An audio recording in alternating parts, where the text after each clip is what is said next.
প্রিয় মুসলমান ভাইরা আমার,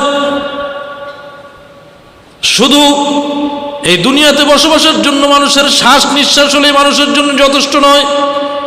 আমরা মনে করি এই পৃথিবী নামক গ্রহের মধ্যে বেঁচে থাকার জন্য শ্বাস নিঃশ্বাস নিলেই মনে হয় মানুষ বেঁচে থাকতে পারে, তা কিন্তু নয়।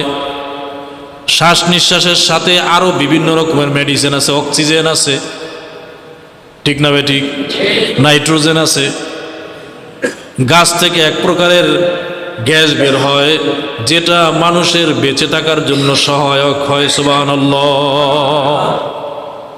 বিভিন্ন পদার্থ দিয়ে আল্লাহ পাক রব্বুল আলামিন মানুষকে শ্বাস নিঃশ্বাস নামক এই বাতাসটা নেওয়ার মতো সুযোগ আল্লাহ পাক রব্বুল আলামিন করে দিলেন।